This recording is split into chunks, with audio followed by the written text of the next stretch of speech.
नमस्कार, आप सभी का स्वागत है आशुतोष कुमार अनमोल में और मैं आशुतोष कुमार शर्मा आप सभी का स्वागत करता हूं।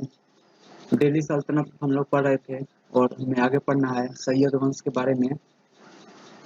सैयद वंश ने 1414 ईस्वी से 1451 ईस्वी तक शासन किया। इसका शासन थोड़े समय के लिए रहा और इसका संस्थापक खिज्र खां था।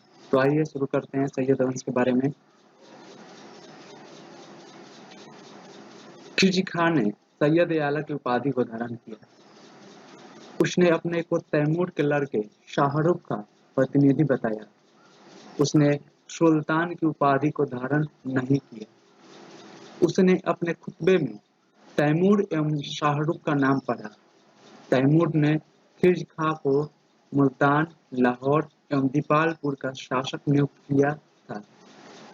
फरिश्ता के अनुसार खिज्र खां के मृत्यु पर युवा, वृद्ध, दास एवं स्वतंत्र सारे ने काले वस्त्र पहनकर दुख प्रकट किया। इसके बाद मुबारक शाह का शासनकाल आता है, जिसने 1421 ईस्वी से 1433 ईस्वी तक शासन किया। मुबारक शाह ने शाह की उपाधि को धारण किया एवं मुबारकाबाद नगर की स्थापना की। मुबारक शाह ने याह्या बिन सरहिंदी को संरक्षण प्रदान किया। मोहम्मद मुबारक शाह की हत्या उसके वजीर सरवर मुल्क ने कर दिया। इसके बाद 1434 से 1445 तक मोहम्मद शाह का शासनकाल आता है। मोहम्मद शाह ने बहलोल लोदी को खाना की उपाधि प्रदान की। मोहम्मद शाह ने बहलोल लोदी को अपना पुत्र कहकर पुकारा। इसके बाद अलाउद्दीन आलम शाह आता है। इसने 1445 से 1450 ईस्वी तक शासन किया। यह सैयद वंश का अंतिम शासक था अलाउद्दीन आलम शाह। बहलोल लोदी ने आलम शाह के वजीर हमीद खां की हत्या कर लोदी वंश की स्थापना कर दी। आलम शाह अपने वजीर हमीद खां के कारण बदायूं चला गया। आलम शाह की मृत्यु 1476 में शरणागत स्थिति में हो गई। इसके बाद दिल्ली सल्तनत का अंतिम वंश लोदी वंश आता है। लोदी वंश ने 1451 ईस्वी से 1526 ईस्वी तक शासन किया, जब तक मुगल नहीं आ गए।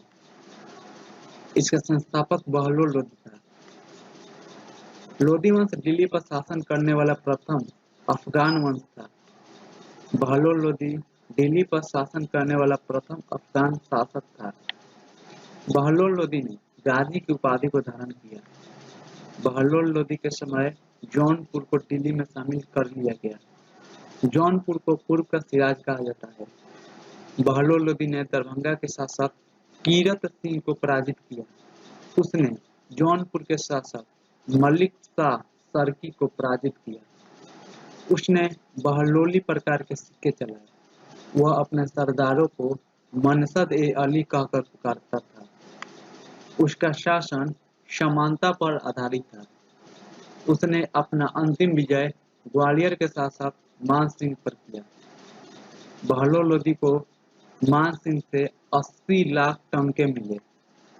बहलोल लोदी की मृत्यु जलाली नामक स्थान पर 1489 ईस्वी में हो गई।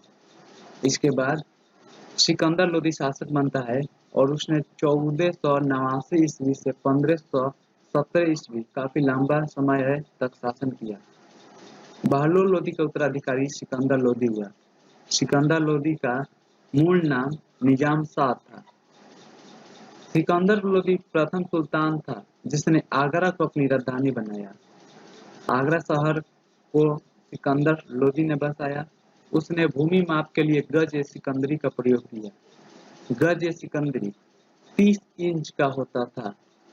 उसने मुस्लिम स्त्रियों को संतों एवं पीरों के मजार पर जाने पर तथा मुहर्रम के अवसर पर निकलने वाले तजिया पर प्रतिबंध लगा दिया। वह गुलरुखी उपनाम से कविताएं लिखता था। वह फारसी भाषा का ज्ञाता था। उसने संस्कृत के आयुर्वेद ग्रंथों का फिहरंगे ए सिकंदरी के नाम से फारसी में अनुवाद करवाया। उसने मुस्लिम शिक्षा में सुधार के लिए तलम्बा के शेख विद्वान शेख अब्दुल्ला एवं शेख अजीजुल्लाह को बुलाया। उसने लज्जत-ए-सिकंदरी नामक संस्कृत ग्रंथ की रचना किया। और काफी इम्पोर्टेंट है, सिकंदर लोदी प्रथम सुल्तान था जिसने खम्स में हिस्सा नहीं लिया। उसने नागरकोट के ज्वालामुखी मंदिर को तोड़कर कसाईयों को मांस तोड़ने के लिए दे दिया। उसने हिंदुओं पर दोबारा जजिया कर लगाया। वह शहनाई बजने पर झूमने लगता था। उसने अनाज पर जकात लेना बंद कर दिया। उसने बोधन नामक ब्राह्मण को इसलिए फांसी दे दिया क्योंकि वह हिंदू एवं मुस्लिम धर्म को समान रूप से पवित्र मानता था। उसने निष्पक्ष न्याय के लिए मियाँ भूआ को नियुक्त किया। वह अपनी सुंदरता बनाए रखने के लिए दाढ़ी नहीं रखता था। सिकंदर लोदी कहता था कि यदि मैं अपने एक गुलाम को भी पालकी में बैठा दूं, तो मेरे आदेश पर मेरे सभी सरदार उसे अपने कंधों पर उठाकर ले जाएंगे। उसने जौनपुर में अपने बड़े भाई बारबक शाह के खिलाफ अभियान किया। उसने बिहार को दिल्ली सल्तनत का अंग बनाया। बादलगढ़ का किला सिकंदर लोदी ने बनवाया। 1517 को गले की बीमारी से सिकंदर लोदी की मृत्यु हो गई और इसके बाद इब्राहिम शाह, जो लोदी वंश और दिल्ली सल्तनत का अंतिम शासक सुल्तान साबित हुआ, उसने 1517 ईस्वी से 1526 ईस्वी तक शासन किया। इब्राहिम लोदी दिल्ली पर शासन करने वाला अंतिम लोदी वंश का शासक था। इब्राहिम लोदी के समय मेवाड़ का शासक राणा सांगा था। घटोली के युद्ध में राणा सांगा ने इब्राहिम लोदी को पराजित किया।